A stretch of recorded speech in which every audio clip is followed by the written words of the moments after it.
der Anfang vom FEC so wichtig? Klar, das ist das Wichtigste. Die ersten paar Tage sind die wichtigsten und die ersten paar Wochen sind auch extrem wichtig. Also es sind sogar die ersten paar Stunden sind sogar schon entscheidend.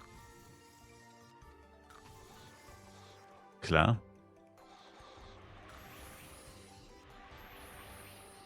Du weißt gar nicht, wie schnell das am Anfang geht.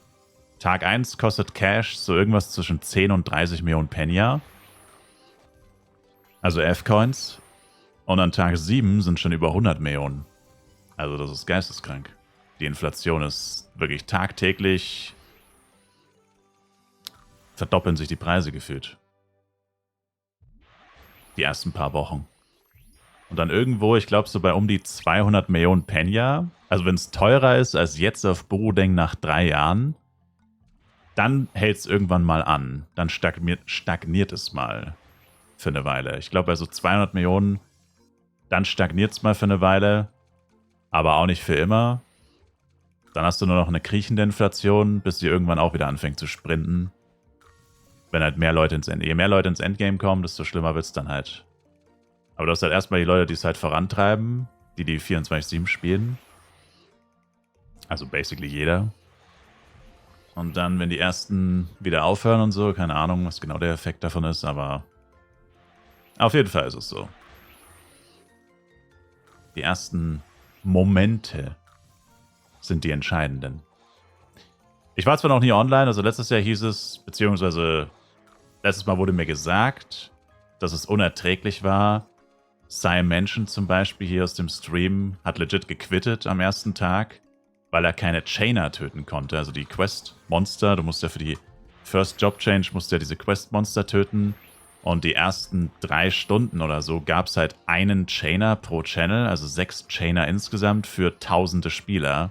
Also wollten quasi tausende Leute ihren Job Change machen.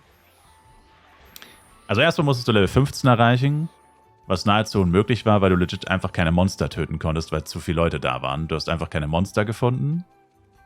Und wenn du es dann doch irgendwann mal auf Level 15 geschafft hast, dann hast du dich bei den Bossen anstellen müssen und dann hast du halt auf diese Boss-Monster-Spawns warten müssen. Oder Quest-Monster-Spawns für die Job-Quest. Und dann, ja, war das halt schrecklich, weil da halt 50.000 Leute standen. Und irgendwann nach einigen Stunden erst haben die Game Master dann 5 Chainer gespawnt zum Beispiel. Also es soll wohl bei Chainer vor allem so schlimm gewesen sein, weil ich glaube Chainer ist für Assist, wenn mich nicht alles täuscht. Und jeder hat ja einen Assist, deswegen ist der vor allem so schlimm gewesen. Bei den anderen war es, glaube ich, nicht ganz so schlimm, so wie ich gehört habe. Aber bei dem Assist-Ding haben sie es dann so gemacht, dass sie 5 Chainer gespawnt haben. Aber halt, wie gesagt, erst nach einigen Stunden, wo bei manchen die Frustration dann schon so hoch war, dass sie halt legit gequittet haben. Ich meine, es waren wahrscheinlich nicht so viele Leute, die deswegen gequittet haben, aber angepisst waren auf jeden Fall alle. Und das Problem ist, ich wollte es gerade sagen, jetzt könnte man sagen, sie wissen es ja. Das ist das Problem bei Gala, sie lernen nicht, leider, aus solchen Situationen. Es wird dieses Jahr, also ich gehe sehr stark davon aus, oder man sollte davon ausgehen, dass es wieder solche Probleme geben wird, die man von vornherein abwenden könnte, wenn man einfach nur anguckt, was ist letztes Jahr passiert. Also die müssten sich quasi ja eine Liste machen, Dinge, die letztes Jahr nicht gut liefen, und da müsste sowas draufstehen. Und das müsste man dann halt natürlich vorher machen, dass man vorher die Job Change Monster Spawns erhöht. Man könnte sogar sagen, sie könnten auch alle Monster Spawns in Flaris kurzfristig aufstocken, dass sie sagen, ich meine, Ibats jetzt vielleicht nicht, ich meine, das ist eh so bescheuert. Ibats haben wahrscheinlich mit einen der krassesten Spawns im Game, weil die gefühlt auf 20% von der Flaris-Map sind. Und Burudeng ist auch. Burudeng und Ibat sind geistesgestört. Also ich meine, die könnten halt alle Monster ab Pokepok vielleicht, weil ich meine, du bist ja literally eh nach 20 Mushpangs bis D-Level 5 oder so. Also sie könnten eigentlich alles ab Pokepok, könnten sie die Spawns auch für die ersten 3 Tage aufstocken und dann kann man es ja wieder rückgängig machen. Du musst ja nicht permanent sein, so ungefähr. Aber ja, aber all diese Dinge, die man sozusagen gelernt haben könnte oder wissen könnte, vorher schon, weil es ja letztes Jahr und vorletztes Jahr auch schon so war, Könnte man natürlich jetzt präventiv schon machen. Aber wahrscheinlich wird es dann wieder so sein, erst wenn die Leute den Discord fluten mit Hassnachrichten und Hassbotschaften, wie scheiße doch alles ist, erst dann wird Gala halt leider vermutlich reagieren. Also ich hoffe nicht, dass es so ist, aber man muss leider davon ausgehen, dass es so sein wird.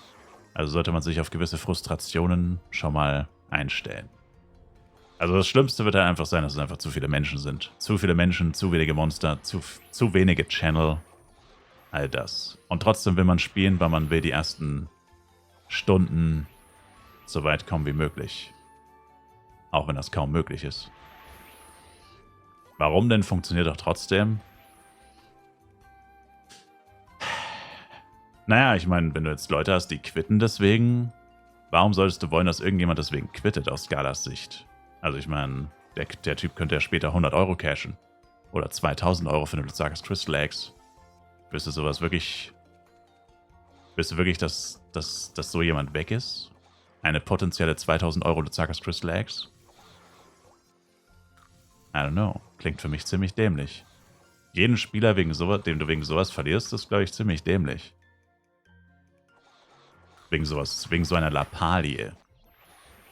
Und vor allem, also grundsätzlich hast du recht, aber dann dürfen sie es gar nicht machen. Wenn sie es dann nach ein paar Stunden machen, dann widerspricht sich Gala quasi selbst. Weil wenn du es von vornherein nicht machst und dann später auch nicht machst, dann kannst du sagen, okay, es ist ihnen einfach egal. Aber wenn du es nach ein paar Stunden machst, dann heißt es ja quasi, es ist ihnen nicht egal. Aber warum haben sie es dann nicht gleich gemacht? Weil sie wussten ja, dass es passiert. Das ergibt dann keinen Sinn. Weil dann hätten sie es ja auch gleich machen können und präventiv dafür sorgen können, dass deswegen auf jeden Fall schon mal keiner frustriert ist und quittet. Also, I don't know, Mr. Sir.